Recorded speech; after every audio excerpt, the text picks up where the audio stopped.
আজকে আমাদের আলোচনার বিষয় হলো মাইক্রোসফট এক্সেলে কিভাবে আমরা ম্যাক্রো ফিচার্সটা ইউজ করব। তো ম্যাক্রো কি না, ম্যাক্রো হচ্ছে একটা এক্সেলের একটা ফিচার্স, যার সাহায্যে আমরা কি করতে পারি যে কোনো একটা কাজ যখন আমরা এক্সেলে করছি সেটা স্টেপ বাই স্টেপ একটা টোটাল ওয়ার্কশিটের মধ্যে যখন আমরা লিখছি, কিছু কোনো রেকর্ড করছি বা কোনো মার্কশিট তৈরি করছি বা সেলস রিপোর্ট তৈরি করছি এক্সেলে, সেগুলো স্টেপ বাই স্টেপ তৈরি করা হচ্ছে। তো ম্যাক্রোর কাজ হচ্ছে কি, সেই কাজটা একই টাইপের কাজ যখন আমরা বারে বারে চাইছি তখন আমাদের ম্যাক্রোর সাহায্যে সেই কাজটা করতে পারবো আমরা। দেখা যাচ্ছে একটা মার্কশিট আমি তৈরি করতে চাইছি বা একটা সেলস রিপোর্ট তৈরি করছি, সেটা আমি চাইছি যে বারে বারে সেই রেকর্ডগুলো আমি রেকর্ড করতে চাইছি, তখন ম্যাক্রোর সাহায্যে করব। তো কীভাবে করব তো দেখা যাক। প্রথম এক্সেল খুলছি,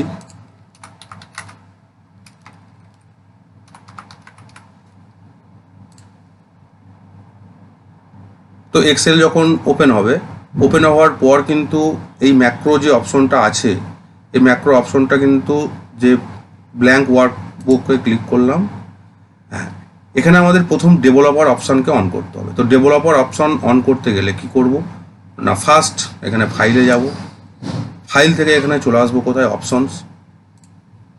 অপশনে আসার পর এখানে কাস্টমাইজ একদম পুরো এসেছে, এখানে কাস্টমাইজ যে রিবন আছে, কাস্টমাইজ রিবনে আমি ক্লিক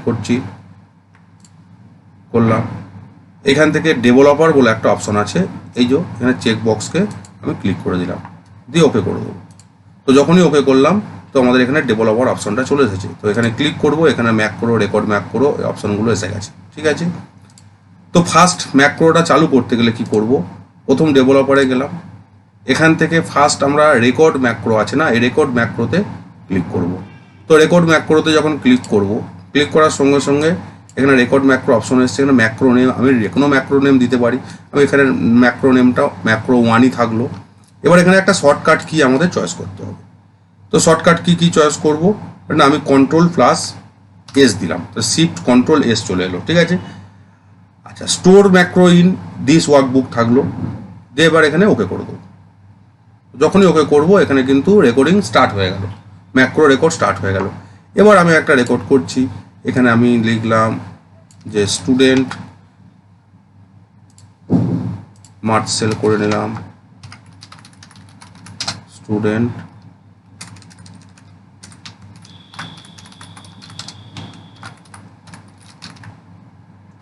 মার্কশিট,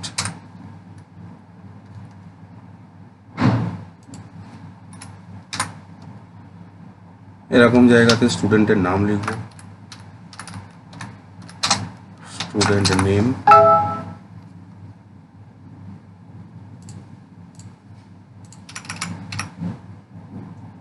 এই জায়গাটায় আমি রোল নাম্বার লিখে নিলাম,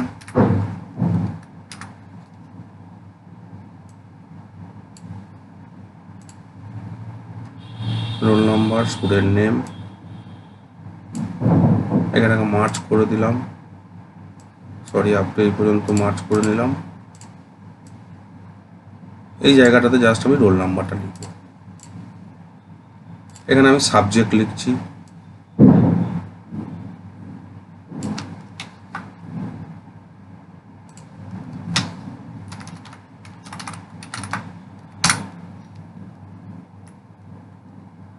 সাবজেক্ট লিখলাম। তো কী কী সাবজেক্ট আছে আমি নিলাম বেঙ্গলি, ইংলিশ আর কম্পিউটার।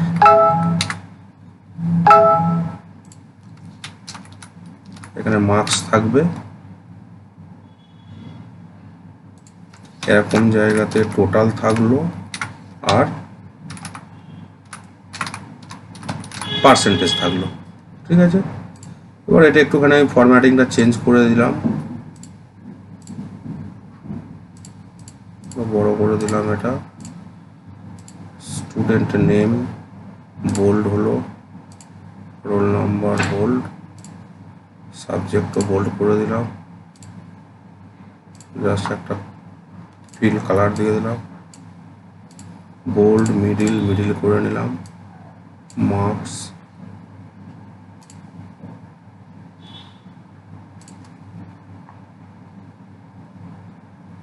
ঠিক আছে, এবার এখানে আমি জাস্ট আমি স্টুডেন্টের নাম লিখলাম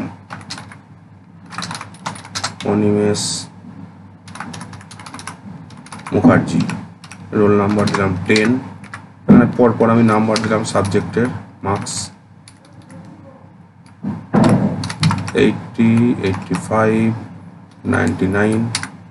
এবার এখানে আমি কি করব, টোটাল বার করব। টোটাল বার করতে গেলে ফর্মুলা দিয়ে দিলাম অটোসাম, এই তিনটের টোটাল আমি এখানে করে দিলাম, করা হয়ে গেল। আর পার্সেন্টেজ করব equal to total into 100 divided aggregate, ব্যাস পার্সেন্টেজ বেরিয়ে গেল। ঠিক আছে, এবার গোটাটা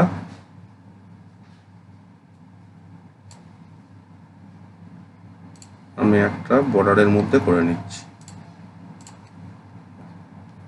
ঠিক আছে, তো এবার কি করব, তাহলে টোটাল এই যে জিনিসটা আমি তৈরি করলাম, আচ্ছা এইটাকে আমি এই পর্যন্ত মার্চ করে নিই, দেখতে ভালো লাগবে। ঠিক আছে, তাহলে এই রেকর্ডটা আমি করলাম। এই রেকর্ডটা যখন করছি তো এখানে যে অটোমেটিক নাম্বার চেঞ্জ হলে পার্সেন্টেজ টোটাল সবই চেঞ্জ হবে। ঠিক আছে, এইবারে আমি কি চাইছি না, এটা কিন্তু ম্যাক্রোতে সমস্ত কিছু রেকর্ডিংটা হলো, কাজ আমাদের শেষ। এবার কি করব না, ডেভেলপারে গেলাম, ডেভেলপারে যাওয়ার পর এখানে স্টপ রেকর্ডিং আছে, স্টপ রেকর্ডিংয়ে ক্লিক করব, স্টপ রেকর্ডিং হয়ে গেল। এবার আমি চাইছি এইখানে একটা সিট করলাম, এইখানে একটা সিট করলাম। এবার সিট 2-এ কি করব, এই একই কাজ এইটা অন্য একটা স্টুডেন্টের নাম হিসাবে এখানে আনবো আমরা। তো তখন এখানে কি করব, সিট 2 সিলেক্ট করলাম, দিয়ে কি করব, এখানে ম্যাক্রোজে গেলাম, ম্যাক্রো এখানে ম্যাক্রো 1 আছে, জাস্ট রানে ক্লিক করব, ব্যাস চলে এলো। এবার এখানে আমি অন্য নাম লিখে দিলাম রিম্পা পাল, রোল নাম্বার 2, এখানে এবার ব্যাস চলে এলো, অটোমেটিক চলে এলো। আবার এখানে নিলাম শর্টকাট কি আমি সেভ করেছিলাম, S, control S, shift control S কি প্রেস করলাম, ব্যাস 3 নম্বর সিটে চলে এলো। এইভাবে একই কাজ আমরা খুব সহজে খুব তাড়াতাড়ি কিন্তু ম্যাক্রোর সাহায্যে করতে পারবো। এবার এখানে আর একটা নাম দিয়ে দিলাম রঞ্জিত ব্যানার্জি, রোল দিয়ে দিলাম 20, এখানে সাবজেক্ট দিয়ে দিলাম 96, ব্যাস হয়ে গেল।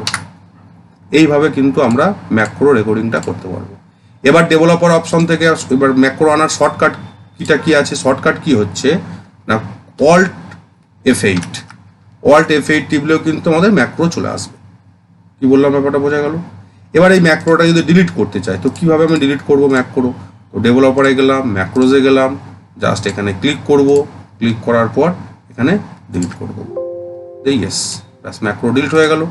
এবার যদি আমি সিটে চলে যাই, এখানে গেলাম, এখানে যদি শিফট কন্ট্রোল এস মারি কিন্তু আর কিন্তু আসছে না, বা এখানে ম্যাক্রোতে যেহেতু কিছু নেই আর কিন্তু কিছু আসবে না। ঠিক আছে, তাহলে ম্যাক্রোর কাজটা কি, একই কাজ, একই ধরনের কাজ যখন আমরা বারে বারে করতে চাইছি তখন ম্যাক্রো রেকর্ড করে সেই কাজটা মানে কয়েক সেকেন্ডের মধ্যে আমরা করে ফেলতে পারবো। ঠিক আছে, এই হচ্ছে আমাদের ম্যাক্রো।